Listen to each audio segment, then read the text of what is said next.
절망의 끝에서 피어난 복수. 내 딸을 위하여. 어이, 또 딸이야? 쓸모없는 년.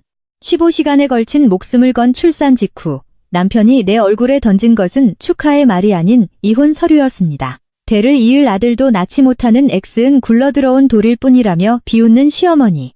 심지어 남편의 애인까지 병실에 들이닥치는 상황.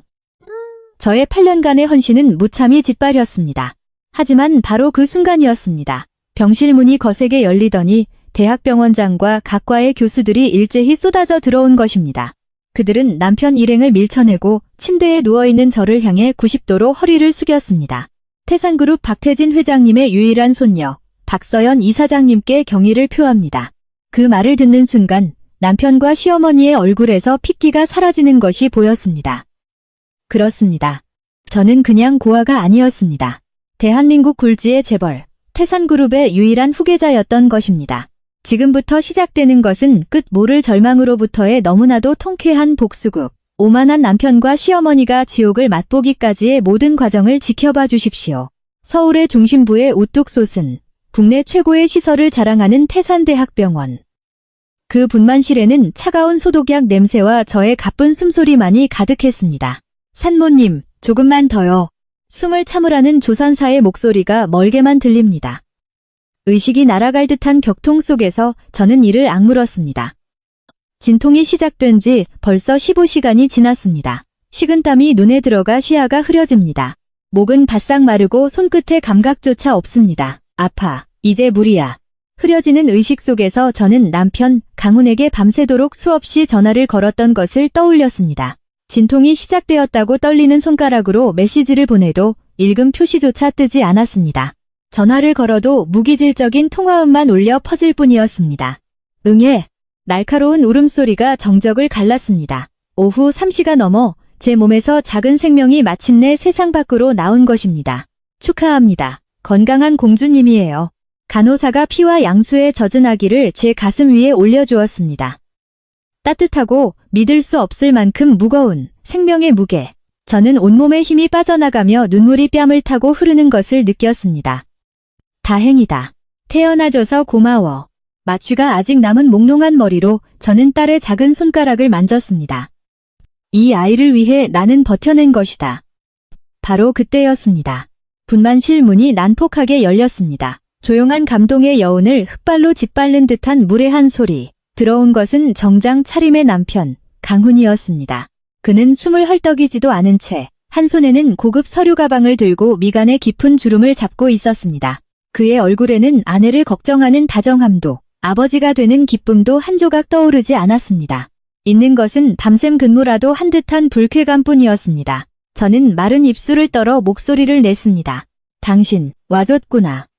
봐, 우리 아기야. 당신 닮아서 콧대가 오똑해.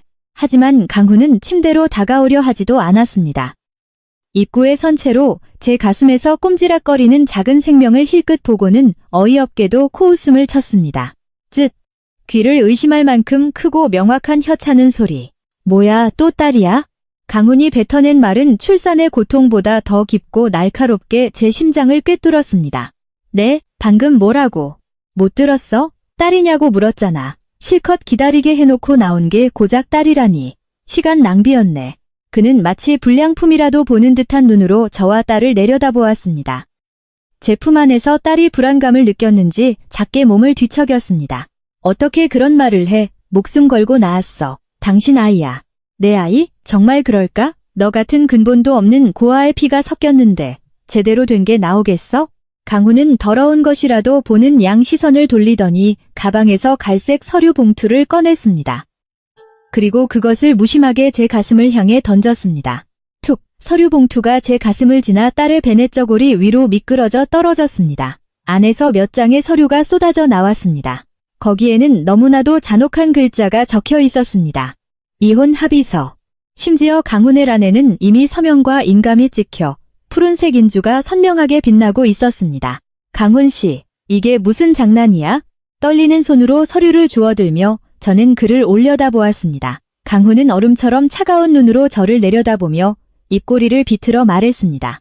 장난? 눈이 있으면 똑똑히 봐. 너 같은 쓸모없는 년, 이제 내 인생에 필요 없다고. 필요 없다니? 이제 막 아기를 낳았는데. 그러니까 아들도 못 낳아, 집안도 볼품없어. 그냥 밥이나 축내는 식모 노릇하던 너한테는 이제 진절머리가 났다고. 이 출산이 좋은 마침표야. 사인해. 당장. 15시간의 격통을 견뎌낸 제게 주어진 것은 고생했다는 말이 아닌 인생의 끝을 고하는 종이 조각이었습니다. 제 눈물은 말라붙었고 그 대신 잿빛 절망과 공포가 차올랐습니다. 하지만 지옥은 이것만이 아니었습니다. 복도에서 하이힐 소리와 귀에 익은 날카로운 웃음소리가 다가왔습니다. 어머, 아직도 꾸물거리고 있는 거야? 강훈 씨는 너무 무르다니까. 문이 다시 열리고 강렬한 향수 냄새와 함께 나타난 인물을 보고 저는 숨쉬는 것을 잊었습니다. 분만실에 들어온 것은 시어머니 김영숙이었습니다. 화려한 명품 스카프를 목에 두르고 두껍게 바른 파운데이션이 갈라질 듯 얼굴을 구기며 조롱하는 듯한 미소를 짓고 있었습니다. 아주 눈치도 없는 며느리라니까. 한단이다. 한다. 우리 강훈이가 바쁜 시간 쪽에서 일부러 와줬는데 얼른 도장도 못 찍는 거야? 김영숙은 제 침대 발치에 버티고 서서 팔짱을 끼고 코웃음을 쳤습니다. 산후 직후 지쳐있는 제 모습 따위는 시야에 들어오지도 않는 듯 했습니다. 어머님, 어째서는 무슨, 이 쓸모없는 거사. 김영숙의 고함이 분만실에 울려 퍼졌습니다. 제 품에 안긴 딸이 그 기세에 놀라 해행하고 약하게 울기 시작했습니다. 김영숙은 그 울음소리를 듣자마자 얼굴을 찌푸리며 딸을 손가락질했습니다. 저것 봐. 우는 소리까지 천박하잖아. 사내 아이라면 더 우렁차게 우는 법이야. 내 그 천한 핏줄 때문에 우리 손녀까지 비실비실하게 태어났잖아. 어머님, 말씀이 지나치세요. 이 아이는 강훈 씨 아이이기도 해요. 갓 태어난 아이에게 무슨 말씀을. 저는 마지막 힘을 쥐어짜 항의했지만 김영숙은 들을 귀도 없었습니다. 그녀는 제 머리맡으로 다가와 방금 강훈이 던진 이혼 서류를 손끝으로 툭 쳤습니다. 시끄럽고 어서 쓰기나 해. 위자료로 5천만 원은 준비해 줄 테니 너 같은 고아가 평생 만져보지도 못할 큰돈이잖아. 고맙게 받고 그 애새끼 데리고 당장 꺼져. 5천만 원, 저희를 쫓아내실 셈인가요? 이 몸으로 어디로 가라는 말씀이세요? 어디든 가. 길바닥에서 죽든 말든 내 알바 아니야. 우리 집은 대대로 명망 있는 집안이야. 너 같은 부모 얼굴도 모르는 애를 8년이나 걷어준 은혜를 잊지 마. 8년. 그 말에 제 가슴속이 뜨겁게 타는 듯한 감각에 휩싸였습니다. 이 8년간 나는 이 집에서 무엇을 해왔던가. 매일 새벽 4시에 일어나 넓은 저택의 청소와 빨래, 새끼 식사 준비. 강훈이 창업할 때는 제 적금을 전부 내주었고 밤을 새워 사업 계획서를 만들어 주었습니다. 김영숙의 병든 친척 간병도 모두 제가 했습니다.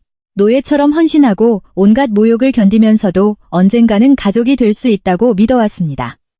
그것이 고작 종이 조각 한 장과 5천만 원으로 청산된다는 말인가. 강훈이 차갑게 끼어들었습니다. 어머니 말씀대로 해. 위자료라고 생각해. 재산 분할 같은 건 기대하지 마. 네가 시집 올 때 들고 온 거라고는 낡은 옷가지랑 싸구려 가방 하나뿐이었잖아. 당신 정말 그래도 괜찮아? 내가 당신 회사를 여기까지 키운 거 잊은 건 아니겠지. 제가 떨리는 목소리로 묻자 강훈은 과장되게 어깨를 으쓱했습니다. 하, 웃기지 마. 회사가 큰 건 내 재능과 운 덕분이야. 넌 그냥 집에서 밥이나 하던 식모였잖아. 자기 공인 것처럼 말하지 마. 뻔뻔하긴. 제 마음속에서 무언가가 소리를 내며 무너져 내렸습니다.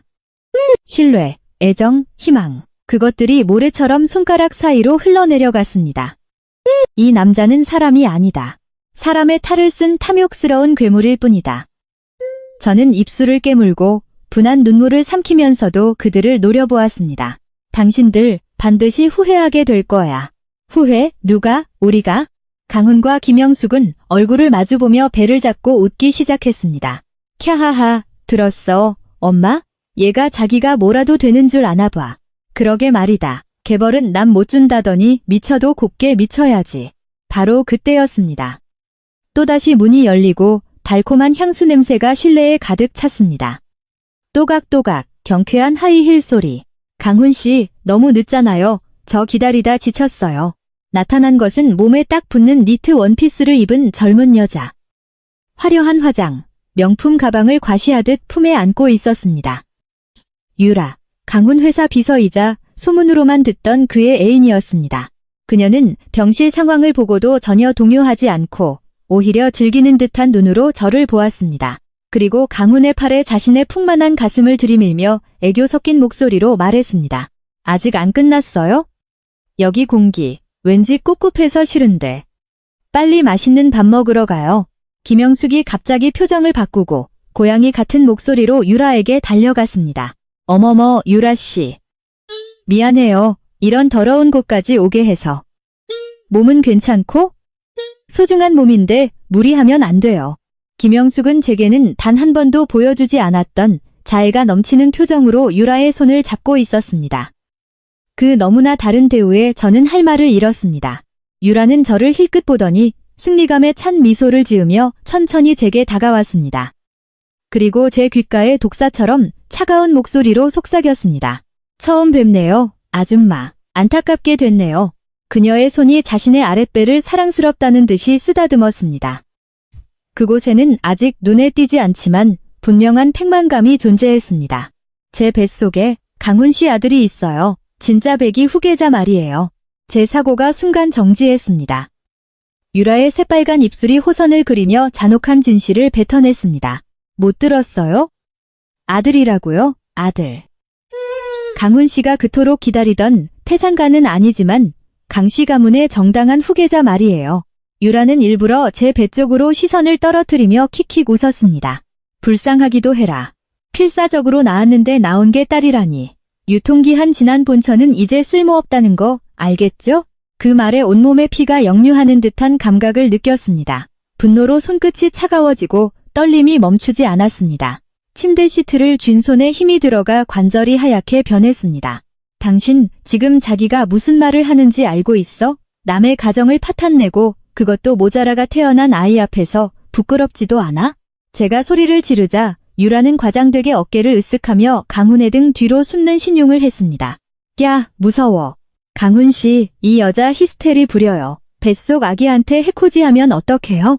강훈이 즉시 저를 쏘아보며 고함을 질렀습니다. 야, 박서연. 유라한테 무슨 말버릇이야. 걔는 지금 소중한 몸이라고. 너 같은 고물이랑은 가치가 달라. 고물? 8년을 함께 산 아내를 고물이라고 불러?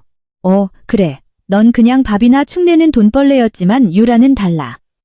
내 사업을 이해해주고 대를 이을 아들까지 안겨준 여신이라고. 비교가 될 것 같아? 김영숙도 함께 거들었습니다. 그래, 맞아. 유라 씨는 너랑 다르게 교양 있게 자랐다고. 친정도 번듯한 사업가 집안이란 말이야. 고아인 너랑 같은 공기 마시는 것조차 역겨워. 시어머니까지. 김영숙은 유라의 손을 잡고 황홀한 표정으로 그 배를 쓰다듬었습니다. 아, 여기 우리 집안에 희망이 담겨 있구나. 착하다, 착해. 그에 비해 김영숙은 벌레를 보는 듯한 눈으로 제 품 안에 딸을 힐끗 보았습니다. 저 애새끼는 얼른 보육원에나 갖다 버려. 우리 집안의 격을 떨어뜨리지 말고 재수 없으니까. 재수 없어. 제가 목숨 걸고 낳은 소중한 보물을 이 사람들은 저주의 말로 더럽히고 있었습니다. 제 인내의 끈이 툭 하고 끊어지는 소리가 났습니다. 나가. 낮은 목소리가 목구멍에서 새어 나왔습니다. 제 스스로도 놀랄 만큼 차갑고 낮은 목소리였습니다. 뭐라고 했냐? 강훈이 귀에 손을 대고 바보 취급하듯 얼굴을 들이밀었습니다. 저는 고개를 들고 그들을 똑바로 쳐다보았습니다. 그 눈에는 이제 눈물 한 방울 남아있지 않았습니다. 나가라고 했어. 2번 다시 내 앞에 나타나지 마. 이 역겨운 인간들아. 백색의 기압과 같은 고함이 분만실의 공기를 갈랐습니다. 강훈, 김영숙, 유라 세 사람이 순간 눈을 동그랗게 뜨고 굳었습니다. 뭐라고? 미쳤구나, 이 여자가. 미치지 않았어. 당신들이야말로 미쳤지. 사람의 마음이 없다고. 8년 동안 내가 어떤 심정으로 제가 계속 소리치려던 바로 그때 복도 쪽에서 무언가가 다가오는 기척이 느껴졌습니다. 뚜벅뚜벅뚜벅. 그것은 조금 전 유라의 가벼운 하이힐 소리와는 전혀 다른 육중하고 규칙적이며 수많은 사람이 발을 맞춰 행진해오는 듯한 압도적인 발소리였습니다. 웅성거림이 멎었습니다. 강훈 일행이 의아한 듯 복도 쪽으로 고개를 돌렸습니다. 뭐야, 시끄럽게. 경비원인가? 강훈이 짜증스럽게 문으로 다가가려던 순간 문고리가 철컥하고 돌아갔습니다. 천천히 묵직한 무게감을 가지고 분만실 문이 열렸습니다. 그곳에는 예상 밖의 광경이 펼쳐져 있었습니다. 새하얀 의사가운. 한두 명이 아니었습니다. 한두 명이 10명, 아니 그 이상의 가운을 입은 집단이 복도를 가득 메우듯 정렬해 있었습니다. 선두에 선 것은 금태 안경을 쓴 백발의 신사. 그의 가슴에는 병원장이라는 명찰이 빛나고 있었습니다. 그리고 그 뒤로는 외과, 내과, 산부인과. 이 대학병원의 각 과를 대표하는 교수들이 긴장한 표정으로 줄지어 서 있었습니다. 병원장님? 강훈이 압도당한 목소리를 냈습니다. 그는 의료기기 회사 사장이었습니다. 일 때문에 이 병원장의 얼굴 정도는 알고 있었습니다. 그래서 더더욱 이 상황이 이해되지 않아 당황하고 있었습니다. 병원장님 어쩐 일이십니까? 설마 저에게 인사라도? 강훈이 착각에 가득 찬 미소를 지으며 손을 내밀려 했습니다. 하지만 병원장은 강훈 따위는 공기처럼 무시하고 그의 옆을 스쳐 지나갔습니다. 뒤따르던 교수들도 누구 하나 강훈 일행에게 눈길조차 주지 않았습니다. 그들이 향한 곳은 단 한 곳, 허름한 침대에 누워 아기를 안고 있는 제 앞이었습니다. 병원장이 제 침대 옆에 서서 조용히 숨을 골랐습니다. 그리고 팽팽한 긴장감 속에서 힘있는 목소리가 울려 퍼졌습니다. 전원, 경례. 그 순간 믿을 수 없는 광경이 눈앞에서 펼쳐졌습니다. 대한민국 최고의 권위를 가진 의사들이 일제히 마치 훈련된 군인처럼 저를 향해 90도로 허리를 숙인 것입니다. 정적. 오직 옷 스치는 소리만이 울리는 완벽한 경례. 강훈이 내밀었던 손이 허공에서 볼품없이 멈춰 있었습니다. 김영숙은 입을 멍하니 벌렸고 유라는 가방을 떨어뜨렸습니다. 병원장이 고개를 들지 않은 채 떨리는 목소리로 뱉어낸 말이 얼어붙은 공기를 흔들었습니다. 오래 기다리셨습니다. 그리고 병원장은 천천히 고개를 들어 제 눈을 똑바로 바라보며 말했습니다. 태산그룹 회장, 박태진님의 유일한 손녀, 박서연 이사장님께 본원 전 직원을 대표하여 진심 어린 경의와 축복을 올립니다. 헉! 강훈의 목에서 바보 같은 소리가 새어 나왔습니다. 그는 자신의 귀가 잘못된 것이 아닌가 의심하듯 관자놀이를 가볍게 치며 경직된 미소를 지었습니다. 병원장님, 지금 뭐라고 하셨습니까? 태산, 그룹? 병원장 뒤에 서 있던 교수들도 직립부동의 자세를 풀지 않았습니다. 그 장엄한 분위기 속에서 강훈의 경박한 목소리만이 낯설게 떠다녔습니다. 강훈은 저를 손가락질하며 목소리를 뒤집었습니다. 아니, 농담이시죠? 얘는 박서연이에요. 어디서 굴러먹던 뼈다귀인지도 모르는 고아원 출신의 가난한 여자라고요. 태산이라니 이름만 비슷한 다른 사람이겠죠. 김영숙도 황급히 끼어들었습니다. 맞아요, 선생님. 얘는 저희 집 식모나 다름없었어요. 뭔가 착오가 있으신 겁니다. 두 사람의 필사적인 부정을 병원장은 차가운 일별로 일축했습니다. 착오 같은 건 없습니다. 이분이야말로 저희 대학병원을 포함한 태산의료그룹의 총수, 박태진 회장님의 정당한 후계자, 박서연 이사장님이십니다. 병원장의 목소리는 낮았지만 방 구석구석까지 울리는 위엄으로 가득했습니다. 태산의료그룹. 그것은 의료업계에 몸담고 있는 강훈에게 신과 같은 절대적인 존재였습니다. 국내 주요 대학병원, 제약회사, 연구기관을 산하에 둔 거대 제국. 강훈의 얼굴에서 삽시간에 핏기가 사라져갔습니다. 파랗다 못해 잿빛으로 변해가는 것이 보였습니다. 그럴 리가. 서연, 당신. 강훈이 와들와들 떨며 저를 보았습니다. 저는 조용히 딸의 등을 토닥이며 그를 차갑게 마주 보았습니다. 강훈 씨, 내가 바로 박서연이에요. 당신이 늘 구름 위의 존재라고 떠받들던 그 태산의 사람이란 말이에요. 거짓말. 넌 돈도 없고 부모도 없다고 했잖아. 신분을 숨겼던 거예요. 할아버님의 분부로요. 집안이나 돈이 아니라 나 자신을 사랑해줄 사람을 찾으라고 하셨죠. 하지만 제 눈이 옹이구멍이었나 봐요. 제 말에 강훈은 그 자리에 무릎부터 무너져 내릴 뻔했습니다. 김영숙은 허리가 꺾였는지 주저앉아 아와와하며 입만 뻐끔거렸습니다. 유라에 이르러서는 사태를 파악하지 못하고 그저 공포에 질려 있을 뿐이었습니다. 이런 미친, 나는 돌이킬 수 없는 짓을. 강훈이 떨리는 손으로 머리를 감싸쥔 그때 복도 저편에서 땅이 울리는 듯한 고함이 터져 나왔습니다. 비켜라, 길을 열지 못할까. 의사들이 모세의 기적처럼 양옆으로 갈라졌습니다. 그 사이를 전동 휠체어 한 대가 맹렬한 속도로 돌진해 왔습니다. 타고 있는 것은 백발을 사자 갈기처럼 곤두세운 노인. 손에는 최고급 흑단 지팡이를 쥐고 있었습니다. 할아버지였습니다. 할아버님. 제가 목소리를 높이기도 전에 할아버지는 휠체어를 강훈의 바로 앞에서 급정지시켰습니다. 그리고 노인이라고는 믿기지 않는 민첩함으로 일어서더니 꽉 쥔 지팡이를 높이 쳐들었습니다. 이 천하의 멍청한 놈아. 퍽. 지팡이가 강훈의 어깨에 장렬했습니다. 둔탁한 소리와 함께 강훈이 악 하는 비명을 지르며 바닥에 나뒹굴었습니다. 회장님. 할아버지는 거친 숨을 몰아쉬며 귀신 같은 형상으로 강훈을 내려다보았습니다. 내 이놈, 감히 내 소중한 손녀를. 금이야 오기야, 키운 내 서연이를 8년이나 부려먹고 그 위에 출산 직후에 이혼 서류를 던져? 내 놈이 인간이냐. 할아버지의 고함은 병원 창문 유리를 흔들 만큼 박력이 넘쳤습니다. 김영숙은 비명을 지르며 바닥에 엎드려 이마를 찧었습니다. 용서해 주십시오, 회장님. 몰랐습니다. 그렇게 고귀한 분이신 줄은 꿈에도 몰랐습니다. 모르면 무슨 짓을 해도 된다는 거냐. 이 버러지 같은 것이. 할아버지는 김영숙 쪽으로 몸을 돌려 지팡이를 바닥에 내리쳤습니다. 김영숙은 히익 하며 개구리처럼 움츠러들었습니다. 내 놈들이 서연이에게 한 짓은 흥신소 보고서로 전부 파악하고 있다. 폭언, 자빌, 한겨울 밖에서의 빨래, 전부 다. 나는 서연이가 스스로 선택한 사람이라고 해서 피눈물을 삼키며 참고 있었단 말이다. 하지만 더는 못 참아. 할아버지의 눈에는 분노의 불꽃과 함께 저를 향한 깊은 애정과 회한의 눈물이 빛나고 있었습니다. 그는 지팡이를 던지고 비틀거리며 제 침대로 다가왔습니다. 서연아, 미안하다. 할아비가 더 빨리 막았더라면 이런 고통을 겪게 하지 않았을 텐데. 할아버지의 주름진 손이 제 떨리는 손을 감쌌습니다. 그 온기에 닿는 순간 팽팽하게 당겨져 있던 긴장의 끈이 끊어지며 제 눈에서 굵은 눈물방울이 터져 나왔습니다. 할아버지. 아니에요. 제가 선택한 일인걸요. 죄송해요. 사과하지 마라. 너는 훌륭하게 목숨을 걸고 이 아이를 낳았다. 태산의 자랑이다.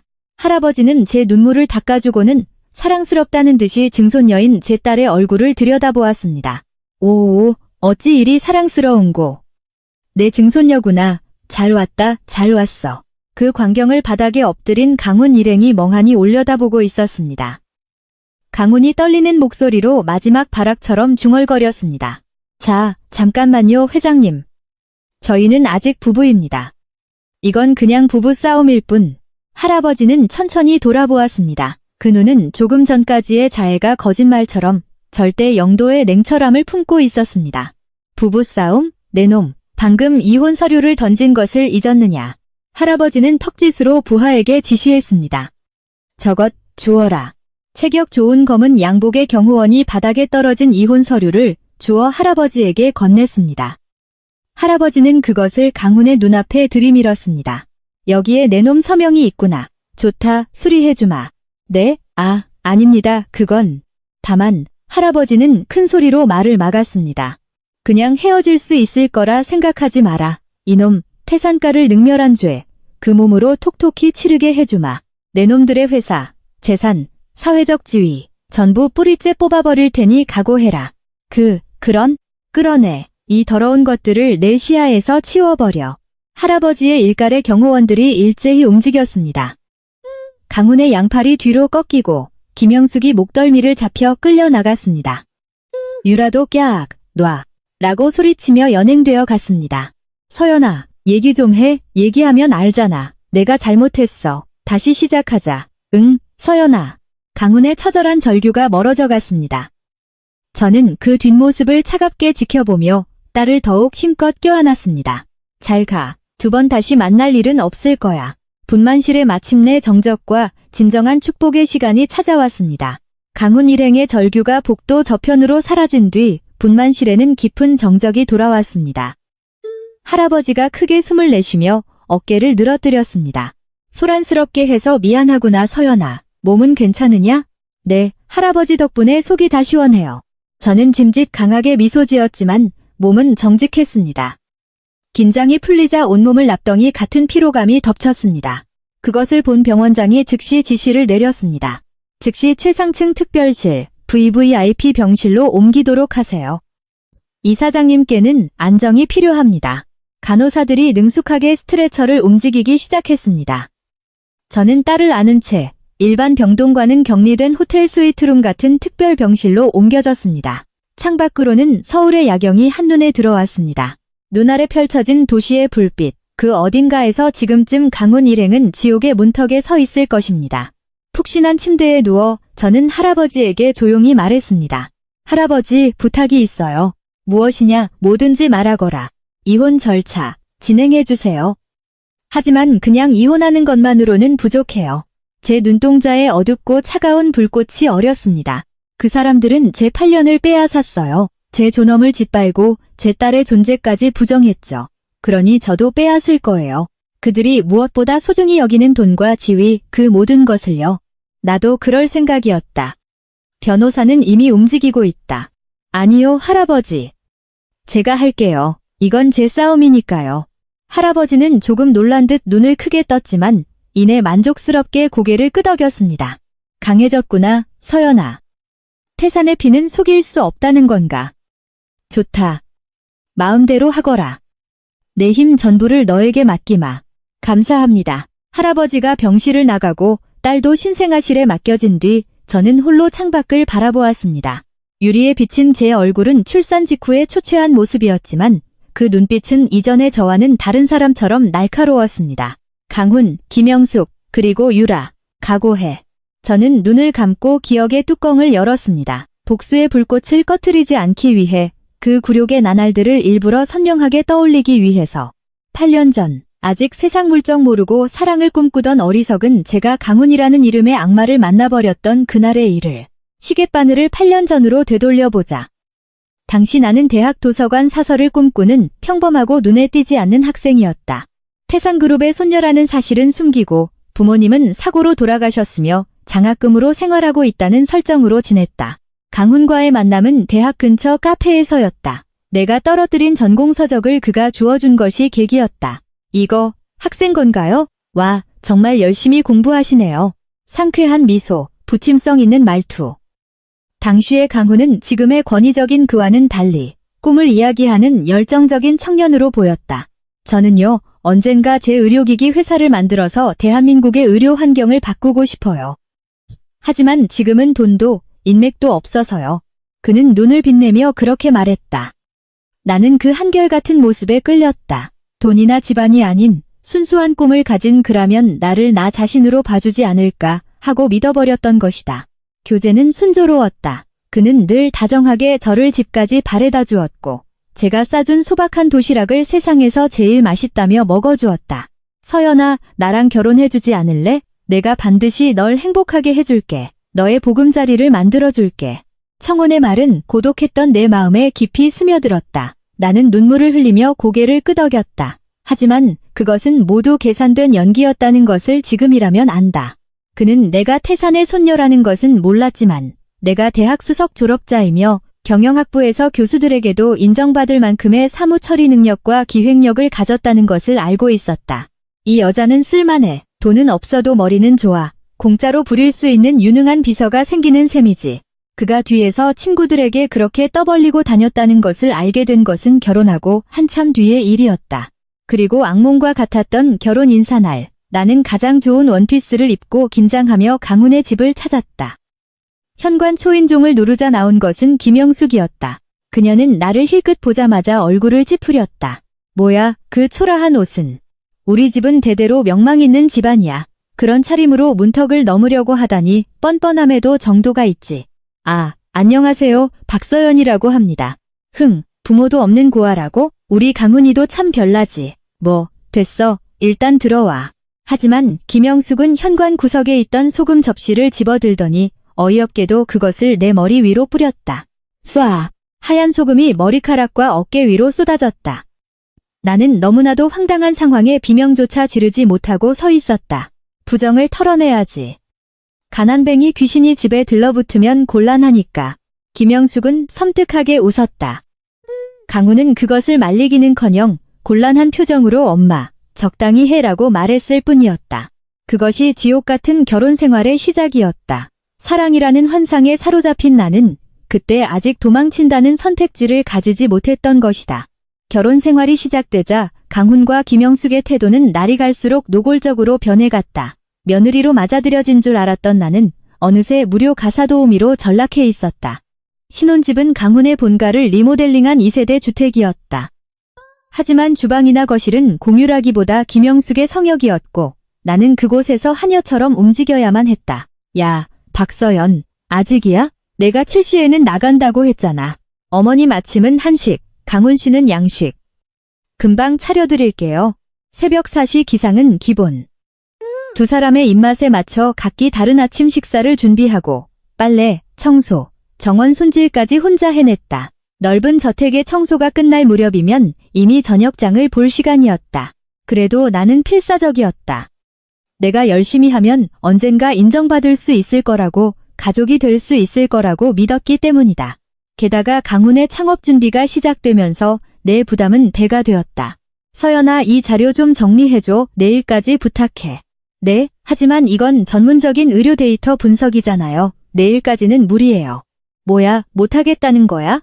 내 머리를 믿고 부탁하는 거잖아. 내 꿈을 응원하겠다고 한 건 거짓말이었어?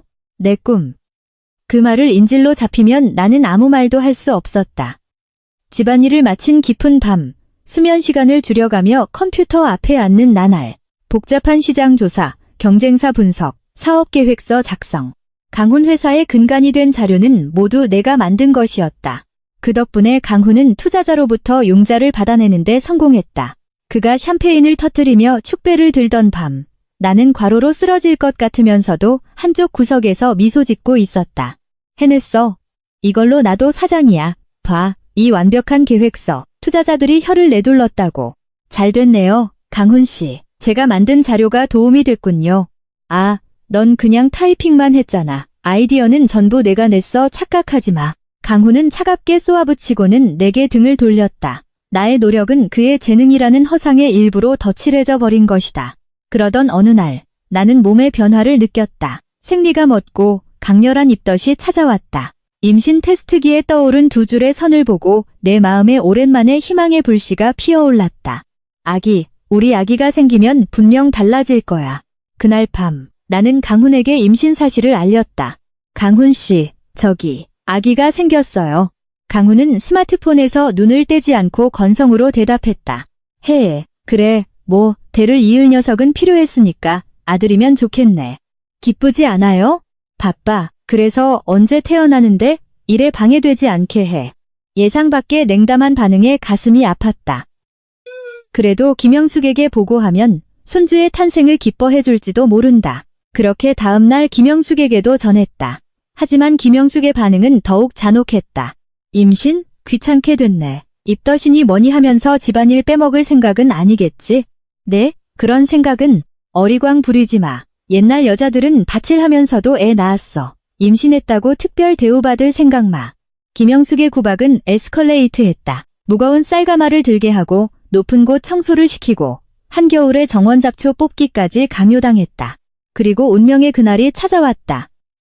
임신 4개월 차의 추운 아침, 김영숙의 지시로 차가운 물에 욕실 타일을 닦고 있을 때였다. 아랫배에 날카로운 통증이 꽂혔다. 시야가 흔들리고 나는 그 자리에 주저앉았다. 다리 사이로 따뜻한 액체가 흐르는 감각. 어머님, 도와주세요. 피가. 복도를 지나가던 김영숙은 내 모습을 보고 눈썹을 찌푸렸다. 호들갑은 좀 아프다고 소란 피우지 마. 아니에요, 아기가 구급차 좀. 내가 필사적으로 애원해도 김영숙은 혀를 차며 등을 돌렸다. 택시라도 부르든지. 집에 구급차 소리 울리면 동네 창피하잖아. 결국 나는 스스로 기다시피 전화기를 찾아 병원으로 옮겨졌다. 늦었다. 유산이었다. 처치를 마치고 텅 빈 눈으로 천장을 바라보는 내게 퇴근한 강훈이 찾아왔다. 그는 나를 위로하기는커녕 냉혹한 말을 던졌다. 야, 엄마한테 들었어. 욕실 청소 좀 하다가 유산했다며? 너 몸이 너무 약한 거 아니야? 모처럼 생긴 후계자였는데 관리를 너무 못했잖아. 엄마도 실망하셨어. 역시 고아는 몸도 불량품이라고. 내 귓속에서 무언가 부서지는 소리가 났다. 슬픔보다 먼저 잿빛 증오가 싹트기 시작한 순간이었다. 이 사람들은 인간이 아니다. 그래도 나는 이혼을 선택할 수 없었다. 나에게는 돌아갈 집이 없다는 설정이었고 무엇보다 한때 사랑했던 사람을 악마라고 믿고 싶지 않은 약한 마음이 남아있었기 때문이다. 다음엔 제대로 되네 나 아들로. 강훈은 버리는 말을 남기고 병실을 나갔다. 나는 이불을 뒤집어 쓰고 소리 죽여 계속 울었다. 죽여버릴 거야. 언젠가 반드시 이 원한을 갚아주겠어. 그렇게 마음속으로 다짐하며 유산의 상처가 아물기도 전에 나는 지옥 같은 일상으로 되돌려졌다. 김영숙의 구박은 이제 학대 수준에 이르렀다. 이 쓸모없는 것. 제 뱃속에 손주 하나 못 지키고 뻔뻔하게 밥이 넘어가? 식사 자리에서 김영숙은 내 밥그릇을 빼앗아 싱크대에 던져버렸다. 쨍그랑 하는 소리와 함께 밥그릇이 산산조각 났다. 강훈은 신문을 읽으며 모른 척했다. 어느 날 내가 어머니의 유품으로 소중히 간직하던 반지가 없어진 것을 깨달았다. 고아로 자란 내게 유일한 혈육의 흔적인 싸구려지만 아름다운 가넷 반지였다. 없어. 왜 없지? 서랍에 넣어뒀는데. 온 집안을 뒤지고 있는데 거실에서 김영숙의 웃음소리가 들려왔다. 엿보니 김영숙이 동네 아주머니들과 차를 마시고 있었다. 그리고 김영숙의 손가락에 낯익은 붉은 보석이 빛나고 있었다. 어머, 영숙씨, 반지 예쁘네. 호호호, 이거 우리 며느리 친정에서 가져온 잡동사니 정리하다가 나왔어요. 싸구려지만 내가 끼니까 좀 나아 보이죠? 핏기가 가셨다. 나는 저도 모르게 거실로 뛰어들어갔다. 어머님, 그 반지 제 어머니 유품이에요. 돌려주세요. 내 험악한 기세에 손님들은 놀라 입을 다물었다. 김영숙은 얼굴이 새빨개져서 일어섰다. 뭐야, 손님들 앞에서 망신을 줘? 날 도둑 취급하는 거야? 도둑이 아니면 뭐예요? 함부로 가져가셨잖아요. 그것만은 돌려주세요. 내가 김영숙의 손에 매달리자 그녀는 나를 힘껏 밀쳤다. 시끄러워. 이 집에 시집온 며느리 물건은 우리 집 소유야. 불만 있으면 나가. 김영숙은 반지를 빼더니 어이없게도 창밖으로 던져버렸다. 아, 나는 정원으로 뛰쳐나가 흙투성이가 되어 반지를 찾았다. 몇 시간을. 비가 내리기 시작해도 나는 땅바닥을 기어다녔다. 결국 반지는 찾지 못했다. 내 마음의 일부가 영원히 사라진 순간이었다. 그날 밤 흠뻑 젖어 귀가한 나를 보고 강훈은 코웃음을 쳤다. 엄마 화나게 하니까 그렇지. 이제 좀 배워. 나는 아무 대답도 하지 않고 젖은 머리를 닦으며 냉철한 눈으로 강훈을 바라보았다. 이제 자비는 없다. 며칠 후 나는 강훈의 서재를 청소하다가 휴지통에 버려진 메모 한 장을 발견했다. 분쇄하는 것을 잊었는지 구겨져 있을 뿐인 종이 조각. 거기에는 낯선 은행 계좌 번호와 비자금, 별도 계좌 송금 완료라는 갈겨 쓴 글씨가 있었다. 내 직감이 경고를 울렸다. 이건 회사 돈. 나는 깊은 밤 강훈이 잠든 것을 확인하고 그의 컴퓨터를 켰다. 비밀번호는 내 생일이 아닌 자기 생일. 단순한 남자다. 회계 자료를 확인하자 경악스러운 사실이 드러났다. 매출 허위 계상, 경비 부풀리기, 그리고 수천만 원 단위의 사용처 불명 자금. 강훈은 회사 이익을 횡령해 김영숙의 용돈, 자신의 유흥비, 그리고 Y라는 이니셜의 인물에게 송금하는 데 사용하고 있었다. Y 유라. 비서 유라였다. 최근 강훈의 씀씀이가 커졌다고 소문이 돌던 여자. 강훈은 회사 돈을 횡령해 애인에게 바치고 있었던 것이다. 그 회사는 내가 만든 사업계획서를 바탕으로 내 적금을 깨서 만든 회사다. 내 돈을, 내 노력의 결정을 이 남자는 좀먹고 있었다. 분노로 손이 떨렸다. 하지만 나는 동시에 냉정했다. 이 증거가 있으면 그를 파멸시킬 수 있다. 나는 떨리는 손으로 데이터를 USB 메모리에 복사했다. 나아가 보이스 레코더를 구입해 거실과 침실에 눈에 띄지 않는 곳에 설치했다. 강훈과 김영숙의 폭언, 유라와의 불륜 통화, 그것들을 하나도 빠짐없이 기록하기 위해서. 서연아, 요즘 얌전하네. 어느 날 강훈이 의아한 듯 내게 물었다. 나는 빙긋 미소 지으며 대답했다. 아니에요. 반성했어요. 강훈 씨랑 어머님께 헌신하는 게 제 행복이라는 걸 깨달았거든요. 이제야 정신 차렸나. 뭐, 열심히 해봐. 강훈은 만족스럽게 웃으며 내 머리를 거칠게 쓰다듬었다. 그 손이 내 목을 조르는 교수형 밧줄로 보인다는 것도 모른 채. 그리고 두 번째 임신이 확인되었다. 이번에야말로 무사히 나아 보이겠어. 이 아이는 내게 희망이자 그들을 향한 복수의 신호탄이 될 것이다. 나는 할아버지에게만 몰래 연락을 취해 물밑에서 준비를 진행하고 있었다. 할아버지, 조금만 더 기다려주세요. 출산이 끝나면 모든 것을 끝낼게요. 그리고 현재. 병실 유리창에 비친 내 얼굴은 그 시절의 울보 박서연이 아니었다. 태산의 피를 이은 냉철한 복수자의 얼굴을 하고 있었다. 자, 쇼타임의 시작이야. 나는 스마트폰을 꺼내 등록해두었던 한 번호로 전화를 걸었다. 8년간 단 한 번도 사용하지 않았던 태산그룹의 고문 변호사 최진혁에게로의 직통 회선이었다. 여보세요? 최 변호사님. 네, 저예요. 긴 휴가는 끝났어요. 지금 바로 움직여주세요. 전화기 너머로 그립고 든든한 목소리가 응답했다. 기다리고 있었습니다. 이사장님, 준비는 모두 끝났습니다. 다음 날 아침, 나는 특별 병실 소파에 앉아 고문 변호사 최진혁과 마주 앉아 있었다. 최 변호사는 30대 후반, 날카로운 눈매의 지성을 품은 태산그룹 최고의 유능한 변호사였다. 그는 내가 학생 시절 신분을 숨길 때의 절차 등 모든 면에서 나를 그림자처럼 지원해 주었던 몇 안 되는 이해자 중 한 사람이었다. 오랜만입니다. 서연 이사장님, 순산을 축하드립니다. 최 변호사는 깊이 고개를 숙인 뒤 내 얼굴을 보고 안타까운 듯 미간을 찌푸렸다. 조금 야위셨습니다. 그자들의 소행은 보고서로 읽었습니다만 창자가 뒤틀리는 심정이었습니다. 고마워요, 최 변호사님. 하지만 동정은 필요 없어요. 지금은 그들에게 합당한 대가를 치르게 하는 것만 생각하죠. 나는 테이블 위에 USB 메모리와 보이스 레코더를 놓았다. 8년간의 지옥 기록, 횡령 증거, 폭언 녹음, 애인에게의 송금 내역. 이게 제 패예요. 이걸 이용해서 그들을 사회적으로도 경제적으로도 말살하고 싶어요. 최 변호사는 자료를 훑어보더니 안경 너머의 눈동자를 날카롭게 빛냈다. 완벽합니다. 이 정도 증거라면 횡령죄, 배임죄, 나아가 탈세 혐의로도 입건이 가능합니다. 이혼 조정이 아니라 형사고소 건으로 가야죠. 아니요. 하지만 이키나리 체포하면 재미없잖아요. 나는 차가운 미소를 지었다. 우선 그들이 가장 소중히 여기는 돈줄부터 끊어서 서서히 숨통을 조이는 것처럼요. 최 변호사는 씩 웃으며 태블릿 PC를 조작했다. 알겠습니다. 그럼 우선 금융공격부터 시작하겠습니다. 최 변호사가 엔터키를 누르는 순간 태산그룹의 거대한 힘이 움직이기 시작했다.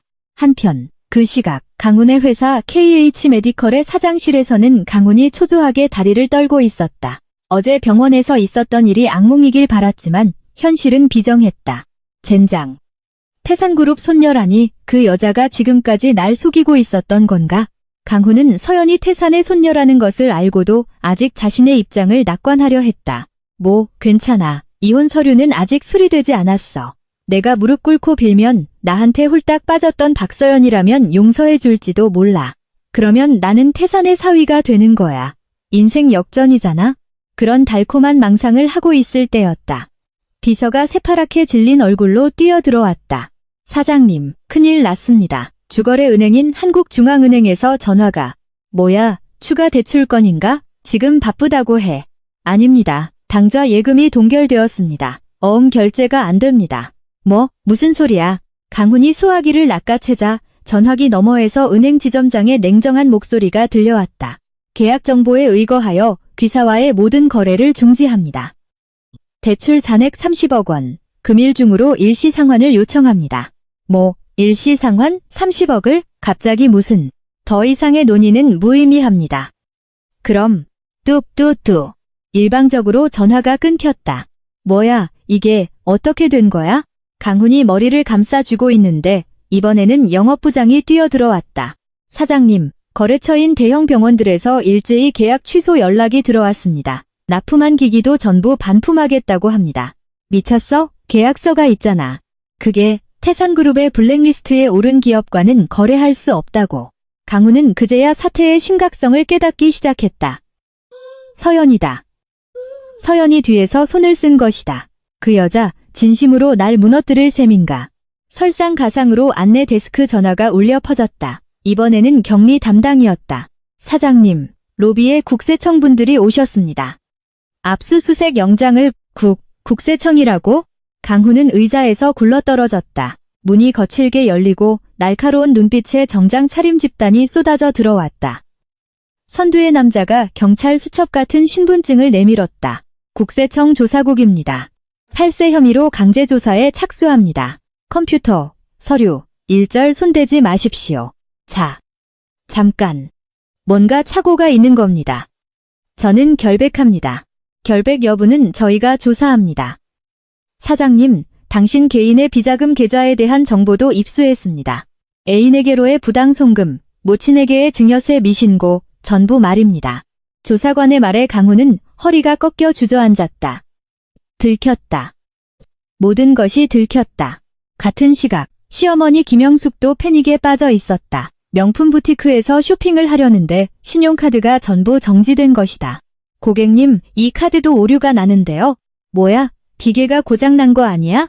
아니요. 카드사에 문의해보니 도난 분실 신고가 접수되어 사용 정지 처리가 되었다고 합니다만. 도난? 내 카드인데. 사실 김영숙이 쓰던 카드는 모두 강훈의 가족 카드였다. 그리고 그 대금 결제는 서연이 결혼 전에 차곡차곡 모았던 예금 계좌에서 인출되고 있었다. 강훈이 멋대로 설정해 놓은 것이었다. 서연은 당연히 그 계좌를 동결하고 카드 이용을 정지시켰다. 강훈아, 어떻게 된 거니? 카드가 안 돼. 김영숙이 강훈에게 전화를 걸었지만 연결되지 않았다.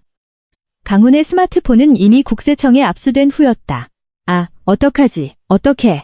길거리에서 망연자실해 있는 김영숙 앞에 검은 세단이 멈춰섰다. 내린 것은 최진혁 변호사였다. 그는 차가운 눈으로 김영숙을 내려다보며 서류 봉투 하나를 내밀었다. 박서연 이사장님의 대리인 최진혁 변호사입니다. 김영숙 씨, 당신에게는 박서연님에 대한 8년간의 상해, 폭행 및 절도 혐의로 손해배상을 청구합니다. 청구액은 여기를 보시죠. 김영숙이 떨리는 손으로 봉투를 열자 거기에는 자릿수가 다른 숫자가 적혀 있었다. 청구액 10억 원. 10억. 그걸 어떻게 내?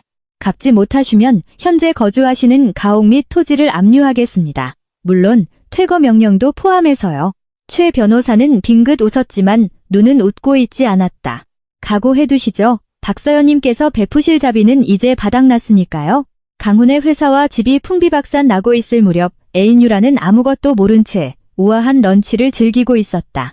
그녀는 오늘 사립대학의 특임 조교수 최종 면접을 볼 예정이었다. 강훈 씨 인맥이랑 기부금만 있으면 교수 자리쯤이야 식은 죽 먹기지. 유라는 물잔을 비우고 화장을 고쳤다. 그녀의 배는 아직 납작했다. 임신했다는 것은 강훈을 붙잡아두기 위한 새빨간 거짓말이었다. 실리콘으로 만든 가짜 배 패드를 인터넷으로 주문해 이제부터 조금씩 배를 불러 보이게 할 생각이었다. 그 아줌마, 지금쯤 울고 있으려나? 꼴 좋다. 유라는 서연을 쫓아낸 것을 떠올리며 킥킥 웃었다. 그리고 시간이 되어 자신만만하게 대학 면접장으로 향했다.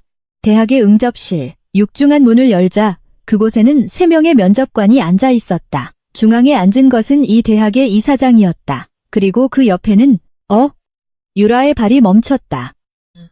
이사장의 오른편에 앉아 있는 것은 낯익은 여자. 어제 병원에서 모욕했던 서연이었다. 하지만 그 모습은 어제의 초췌한 환자가 아니었다. 잘 재단된 명품 정장을 입고 냉철한 눈빛으로 유라를 바라보고 있었다. 어서 오세요. 기다리고 있었습니다. 서연이 조용히 입을 열었다. 그 목소리는 얼음처럼 차가웠다. 어떻게 당신이 여기에? 유라의 목소리가 떨렸다. 어머, 모르셨나 봐요? 이 대학의 주요 출자자가 태상그룹이거든요. 저는 오늘 특별 감사역 자격으로 면접에 입회하게 되었어요. 서연은 손에 든 자료를 팔락이며 말했다. 자, 유라 씨, 당신의 이력서 잘 봤습니다. 대단하네요. 해외 대학에서 MBA를 취득하고 수많은 논문을 발표하셨다니. 네, 노력했으니까요. 유라는 식은땀을 흘리며 거짓말을 이어나갔다. 그런데 이상하네요. 서연은 보고서 한 장을 테이블에 던졌다. 당신이 제출한 논문. 이거 제가 대학 시절에 쓴 졸업 논문과 토시 하나 안 틀리고 똑같은데요? 네. 게다가 당신의 MBA 취득 증명서. 이거 위조네요. 현지 대학에 문의했더니 그런 학생은 제적한 적이 없다는 답변이 왔습니다. 서연의 지적에 유라의 얼굴에서 핏기가 사라져갔다. 강훈에게 부탁해 뒷돈으로 만든 위조 서류가 설마 여기서 이렇게 간단히 들킬 줄은 꿈에도 몰랐던 것이다. 오해입니다. 서연은 말을 끊었다. 그리고 임신 중이라고 하셨죠? 정말인가요? 유라가 움찔하며 배를 가렸다. 물론이죠. 강훈 씨 아기가. 서연은 최진혁 변호사에게 눈짓했다. 최 변호사는 말없이 모니터 스위치를 켰다. 화면에 비친 것은 어젯밤 유라가 바에서 술을 마시고 담배를 피우는 몰래카메라 영상이었다. 임신한 척하는 것도 귀찮아 죽겠네. 배도 무겁고 패드 때문에 땀띠 나겠어. 영상 속의 유라가 그렇게 말하며 웃고 있었다. 유라는 할 말을 잃고 무릎부터 무너져 내렸다. 이사장이 분노에 떨며 일어섰다. 자네, 이게 무슨 짓인가? 학력 위조에 논문 표절, 게다가 임신 사기까지. 당장 경찰에 신고해. 이건 명백한 범죄야. 아니에요. 용서해주세요. 강훈 씨가 시킨 거예요. 유라는 울부짖으며 모든 책임을 강훈에게 떠넘기려 했다. 하지만 경비원들이 달려와 그녀의 양팔을 붙잡고 끌어냈다. 나는 교수가 될 거야. 강훈 씨, 살려줘요. 유라의 절규가 복도에 울려 퍼지다 이내 들리지 않게 되었다. 서연은 차갑게 그 방향을 바라보며 조용히 중얼거렸다. 자업자득이야. 거짓으로 쌓아 올린 인생은 언젠가 무너지게 되어 있어. 그날 밤 모든 것을 잃은 강훈은 구치소 독방에서 떨고 있었다. 국세청의 조사는 혹독했고 숨겨두었던 비자금도 모두 압수당했다. 회사는 도산, 자산은 동결. 그리고 무엇보다 유라의 임신이 거짓말이었다는 것을 알았을 때의 충격은 헤아릴 수 없었다. 그 여자가 날 속였던 건가? 내 후계자가 아니었던 건가? 강훈은 자신의 어리석음을 저주하며 차가운 바닥에 머리를 찧었다. 서연을 버리고 유라를 선택한 결과가 이것이다. 진짜 보물은 서연이었는데 제 손으로 버리고 만 것이다. 서연아, 미안해. 내가 잘못했어. 하지만 후회해도 시간은 되돌아오지 않는다. 독방의 차가운 공기만이 지금 그의 전부였다.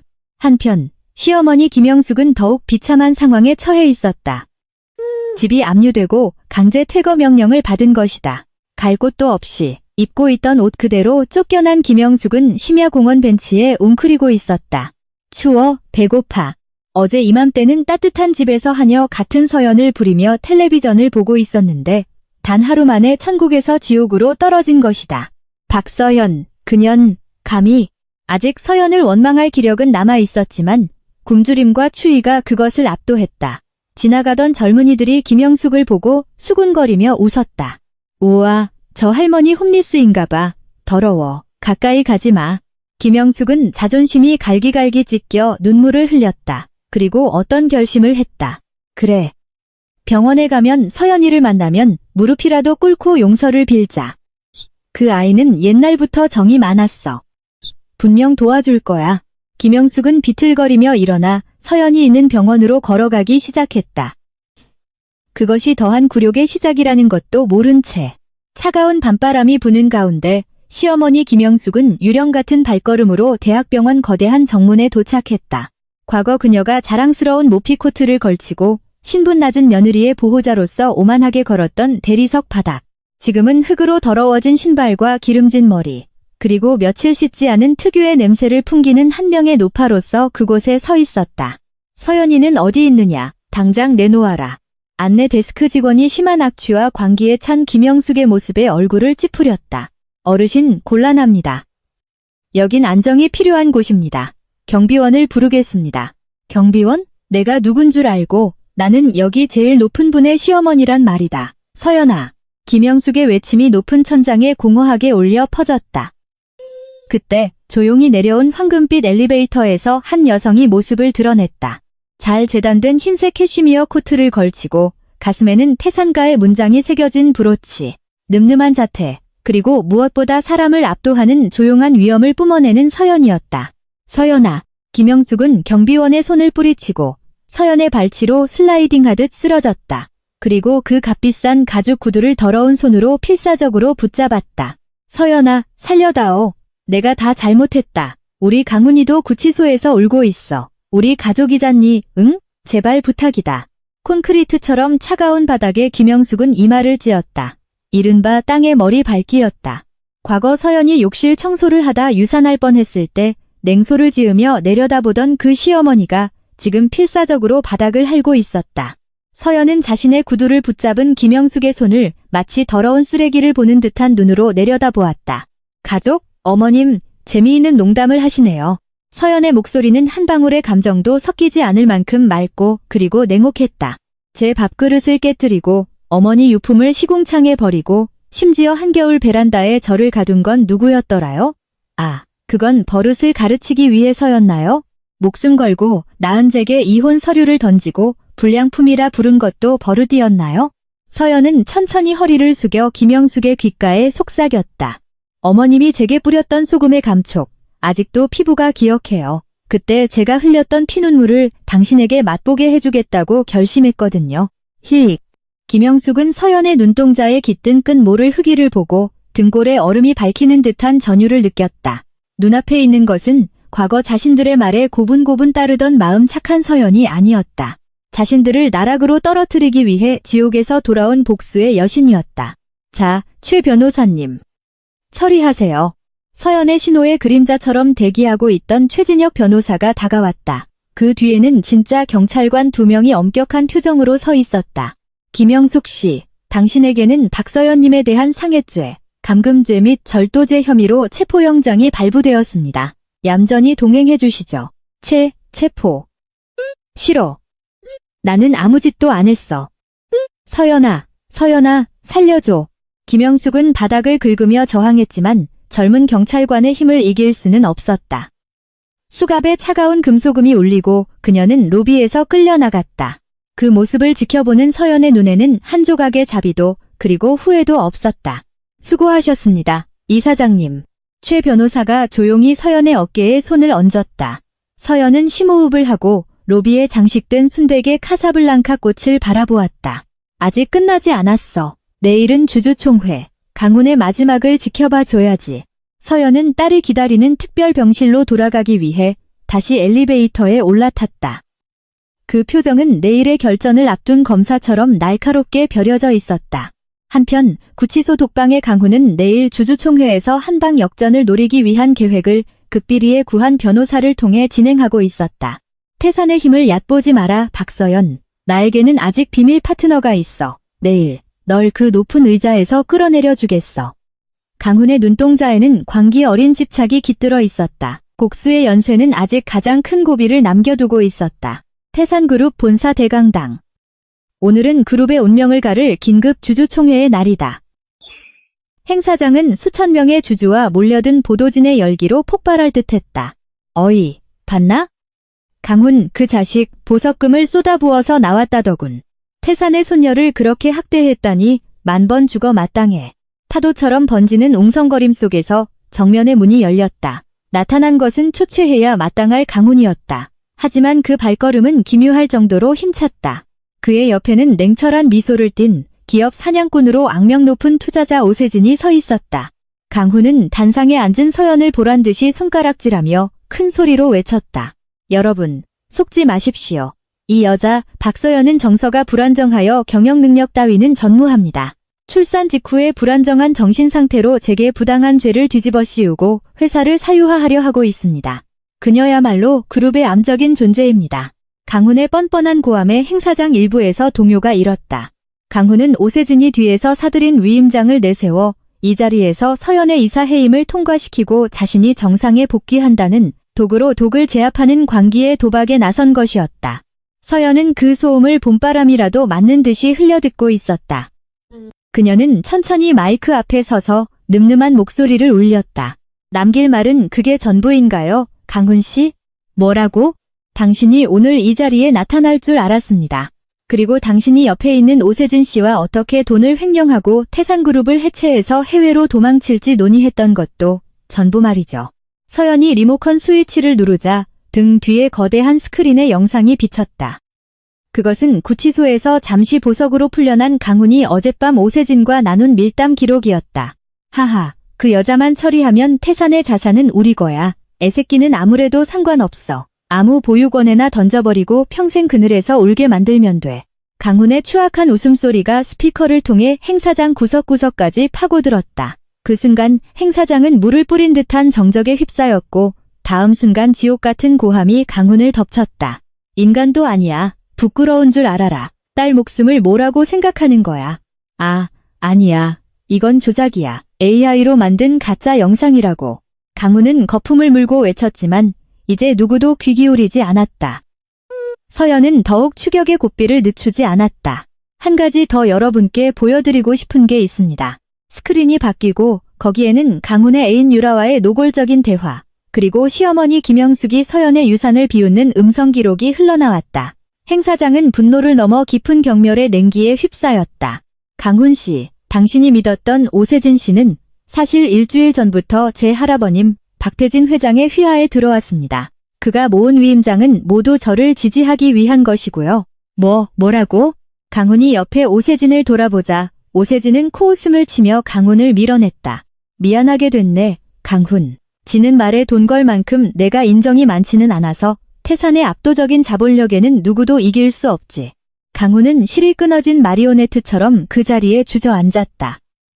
그때 행 사장 육중한 문이 다시 열리고 이번에는 검찰 특수부가 쏟아져 들어왔다. 강훈, 배임, 횡령 및 증뢰 혐의로 체포영장이 발부되었다. 동행해라. 자, 잠깐, 놔, 서연아. 내가 잘못했어. 다시 시작하자. 딸 이름은 뭐라고 지었어? 내가 아빠잖아. 볼품없이 외치며 끌려가는 강훈을 서연은 내려다보지도 않았다. 내 딸에게 당신의 더러운 목소리를 들려주고 싶지 않아. 평생 감옥에서 반성해. 강훈의 절규가 사라지고 주주총회는 만장일치로 서연의 연임과 신체제 확립을 가결했다. 서연은 깊이 고개를 숙이고 패회를 선언했다. 모든 것이 끝났다. 아니, 끝난 줄 알았다. 총회를 마치고 대기실로 돌아온 서연을 기다리고 있던 것은 최진혁 변호사의 새파랗게 질린 얼굴이었다. 이사장님, 큰일 났습니다. 신생아실의 사랑이가. 서연의 심장이 쿵 하고 내려앉았다. 사랑이가, 왜요? 갑자기 상태가 악화되었습니다. 지금 중환자실로 옮겨졌습니다. 서연의 시야가 휘청 하고 흔들렸다. 복수의 끝에 거머쥔 승리. 그 기쁨을 맛볼 틈도 없이 그녀 앞에 신이 내린 잔혹한 시련이 가로막았다. 사랑아. 서연은 자신의 발이 땅에 닿아 있는지조차 모를 만큼 혼란스러운 상태로 병원 중환자실로 달려갔다. 뒤에서 최 변호사가 필사적으로 부르는 소리도 지금 서연의 귀에는 먼 바닷속에서 울리는 소라 껍데기 소리처럼 들릴 뿐이었다. 육중한 방음문 너머, 그곳에는 몇 시간 전까지만 해도 건강한 울음소리를 내던 사랑스러운 내 아이의 모습이 있었다. 그럴 리가, 그렇게 작아져서 인큐베이터 안에서 사랑이의 몸에는 수많은 가는 튜브가 연결되어 인공호흡기가 슈 하는 기계적인 소리를 내며 산소를 공급하고 있었다. 투명할 만큼 하얗던 피부는 이제 잿빛 보라색이 섞인 창백함으로 변했고 작은 가슴이 고통스럽게 오르내리고 있었다.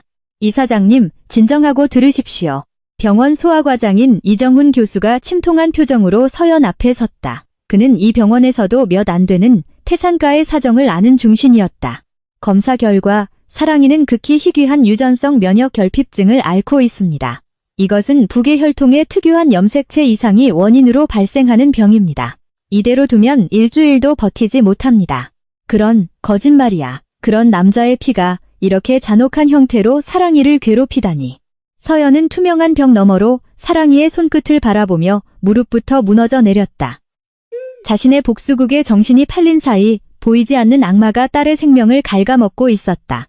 그 사실에 서연은 자신의 손톱이 손바닥을 파고들 만큼 주먹을 꽉 쥐었다.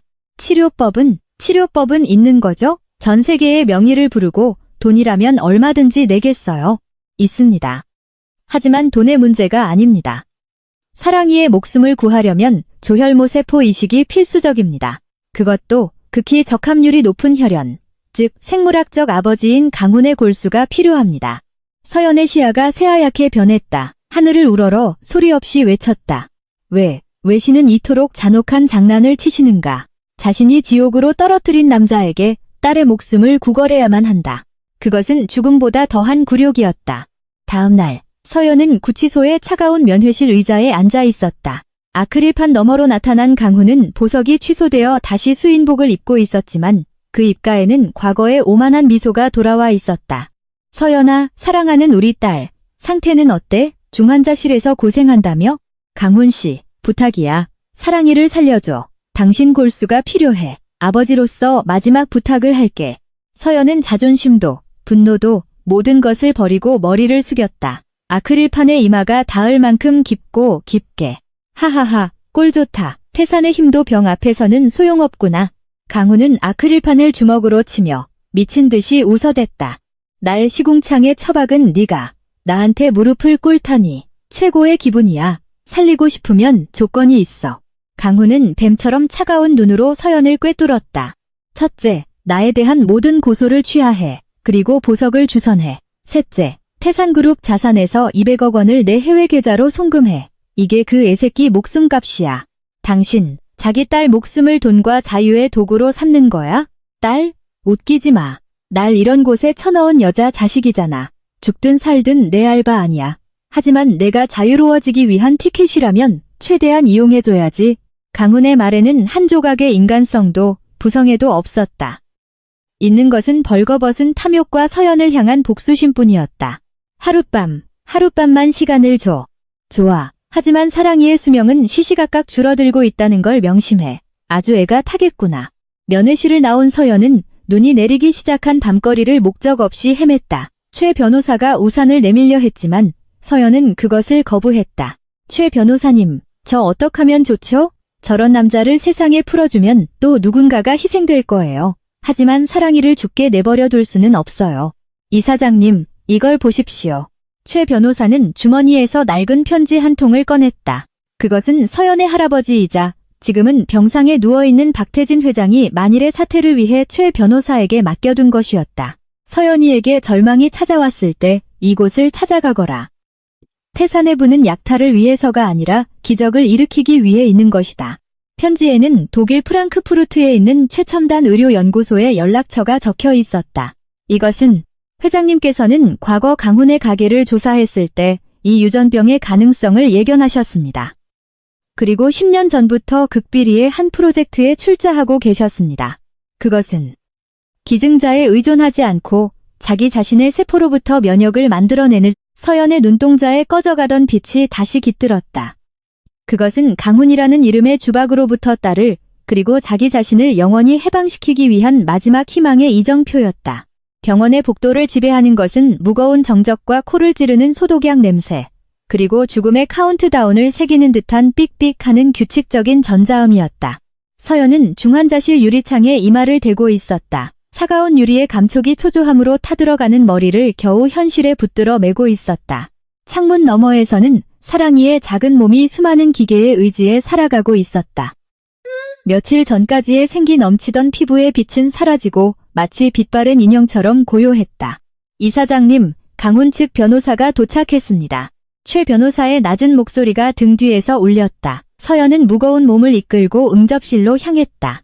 그곳에는 강훈이 보석금을 쏟아부어 고용한 악덕 변호사로 이름난 오상철 변호사가 불손한 미소를 띠고 기다리고 있었다. 박 이사장님, 피곤해 보이시는군요. 오상철은 두툼한 봉투를 테이블 위에 놓았다. 이것이 제 의뢰인 강훈 씨의 최종 제안입니다. 200억 원 송금 확인, 형사고소 전면 취하, 그리고 그에 대한 공식적인 사과 광고 게재. 이 모든 것이 실행된 1시간 뒤 그는 골수를 제공하겠다고 합니다. 남은 시간은 24시간입니다만 사과 광고? 그는 자기 죄를 전부 내게 뒤집어 씌우고 영웅처럼 사회에 복귀할 셈이군요. 서연의 목소리가 분노로 떨렸다. 목구멍 깊숙이 뜨겁게 차오르는 구역질을 필사적으로 억눌렀다. 사랑양의 목숨을 구할 유일한 약이 그의 몸 안에 있습니다. 부모의 마음이 있다면 망설일 여지가 없겠죠. 안 그렇습니까? 오상철은 의기양양하게 서연을 손가락질했다. 그 손끝이 사랑이의 미래를 난도질하는 칼처럼 보였다. 서연은 떨리는 손으로 할아버지의 편지를 쥐었다. 독일 연구소, 기증자에 의존하지 않는 재생의료. 그것은 현대의학의 한계를 넘어선 기적에 거는 도박이었다. 만약 실패하면 사랑이는 2번 다시 눈을 뜨지 못한다. 하지만 강훈에게 굴복하면 딸의 목숨은 구하더라도 강훈이라는 이름의 주박은 평생 서연과 사랑이에게 달라붙어 다시 사회를 좀먹을 것이다. 돌아가세요. 답은 내일 아침까지 드리겠습니다. 현명한 판단을 기대하겠습니다. 그렇지 않으면 새하얀 베넷 저고리가 그대로 수의가 될 테니까요. 오상철이 떠난 뒤 서연은 바닥에 주저앉았다. 눈에서는 눈물조차 나오지 않았다. 그저 가슴속이 찢어지는 듯한 통증이 온몸을 훑었다. 최 변호사님, 독일팀은 늦지 않겠죠? 현재 프랑크푸르트에서 전용기가 이륙했습니다. 하지만 동해 상공에 폭탄 저기압이 발생했습니다. 착륙이 지연될 가능성도. 밖에서는 천둥이 울리고 창문을 때리는 거센 빗소리가 사랑이의 생명의 등불을 꺼뜨리려는 폭풍처럼 들렸다. 서연은 일어나 다시 중환자실로 향했다. 바로 그때였다. 간호사들이 핏발선 얼굴로 사랑이의 병실로 쏟아져 들어갔다. 심박수 저하, 제세동기 준비. 이 교수님, 서두르세요. 사랑이가. 알람 소리가 격렬하게 울리고 서연의 시야가 울렁이며 왜곡되었다. 사랑아. 서연은 유리를 치며 외쳤다. 하지만 기계음과 의사들의 고함에 묻혀 딸을 향한 외침은 닿지 않았다. 모니터의 파형이 천천히, 잔혹하게 하나의 평평한 선으로 변해가고 있었다. 거짓말이야. 아직 독일팀도 오지 않았는데, 아직 아무것도 시작되지 않았는데. 서연의 몸에서 힘이 빠져나가고 시야가 새하얀 빛에 휩싸여 갔다. 가장 사랑하는 딸의 생명이 손가락 사이로 모래처럼 흘러내려가고 있었다. 그때 병원 정문에 엄청난 굉음과 함께 대형 헬리콥터가 착륙했다. 몰아치는 폭풍 속에서 푸른 방호복을 입은 이국의 의료진이 거대한 은색 케이스를 안고 달려들어오는 것이 보였다. 기적인가 혹은 파멸인가. 서연의 의식이 멀어지는 가운데 마지막으로 보인 것은 운명이라는 이름의 거대한 문이 육중하게 하지만 확실하게 열리는 순간이었다. 폭풍을 가르고 나타난 것은 독일의 슈나이더 교수팀이 이끄는 세계 최고 수준의 유전자 치료팀이었다. 그들이 안고 있는 은색 케이스 안에는 10년의 세월과 태산그룹의 막대한 출자로 완성된 기증자를 필요로 하지 않는 최신 유전자 복구 프로그램이 담겨 있었다. 미스 박, 늦어서 미안하네. 이제부터는 우리 일이야. 슈나이더의 힘있는 영어가 절망에 얼어붙었던 서연의 마음을 두드려 깨웠다. 이정훈 교수를 비롯한 한국 의료진이 지켜보는 가운데 독일팀은 중환자실을 순식간에 전쟁터로 바꾸었다. 이 교수님, 이건 도박이 아니에요. 계산된 승리입니다. 서연은 비틀거리는 다리로 일어서서 똑바로 이 교수를 바라보았다. 사랑이의 몸에서 그 남자의 저주받은 유전자를 잘라내는 겁니다. 제 피를 써주세요. 이 치료의 핵심은 생물학적 아버지인 강훈의 골수가 아니었다. 가장 적합률이 높은 어머니, 서연의 혈액을 기반으로 최신 유전자 가위 기술을 이용해 사랑이의 결함을 복구하는 자가 면역 강화술이었던 것이다. 이사장님, 당신은 사노라 체력이. 최 변호사의 재질을 뿌리치고 서연은 처치실 침대에 누웠다. 뽑을 수 있는 만큼 다 뽑아주세요. 제 목숨으로 사랑이를 살릴 수 있다면 싼값이에요. 팔에 꽂히는 굵은 바늘. 관을 통해 서연의 붉은 피가 주머니에 채워져 갔다. 의식이 멀어지는 가운데 서연은 인큐베이터 안에 사랑이의 환영을 쫓고 있었다. 사랑아, 미안해. 더러운 피를 물려준 건 엄마의 죄야. 하지만 지금 여기서 엄마가 전부 끊어줄게. 한편 구치소 독방. 강훈은 벽시계를 보며 승리의 미주를 상상하며 비열한 미소를 짓고 있었다. 슬슬 서연이가 울면서 매달릴 때가 됐군. 200억. 그것만 있으면 해외에서 왕처럼 살 수 있어. 그 애새끼도 쓸모가 있었네. 그때 새파랗게 질린 오상철 변호사가 뛰어들어왔다. 강훈 씨, 큰일 났습니다. 거래는 취소입니다. 무슨 소리야? 서연이가 돈을 아까워해? 아닙니다. 독일에서 특수의료팀이 도착했습니다. 그들은 당신 골수 따위는 쓰지 않고 박서연 씨의 혈액을 가공해 치료를 시작했습니다. 이제 당신의 존재 가치는 제로입니다. 뭐라고? 강훈의 머릿속에서 200억의 뭉치가 모래처럼 무너져 내렸다. 자랑스러운 인질이 최신 의학이라는 이름의 빛에 의해 사라져버린 것이다. 거짓말이야. 그런 마법이 있을 리 없어. 서연아, 내보내줘. 날 내보내달라고. 강훈의 절규는 차가운 콘크리트 벽에 부딪혀 돌아올 뿐이었다. 몇 시간 후 병원 중환자실. 슈나이더 교수가 땀을 닦으며 서연에게 다가왔다. 미스 박, 고개를 들게. 사랑이의 심박이 안정되었어. 유전자 복구는 완벽해. 서연은 기다시피 인큐베이터로 달려갔다. 사랑이의 작은 가슴이 조용하지만 힘차게 파도치고 있었다. 모니터의 심박수는 건강한 아이와 같은 아름다운 리듬을 새기고 있었다. 다행이다. 정말 다행이야. 서연은 딸의 작은 손에 자신의 손가락을 겹쳤다. 이제 그곳에는 강훈의 그림자 따위는 한 톨도 없었다. 이 아이는 서연의 사랑과 태산의 의지로 새롭게 태어난 것이다. 서연은 최 변호사를 향해 돌아섰다. 그 눈동자에는 과거 어느 때보다도 날카로운 빛이 깃들어 있었다. 최 변호사님, 강훈에게 전해주세요. 당신의 더러운 골수 따위 시궁창에 버려도 아깝지 않다고. 다음 날 아침, 비는 그치고 하늘에는 거짓말 같은 무지개가 걸려 있었다. 서연은 사랑이를 안고 창밖을 바라보았다. 복수의 연쇄를 끊고 자기 자신의 발로 서는 것. 그 진정한 의미를 서연은 마침내 이해했다.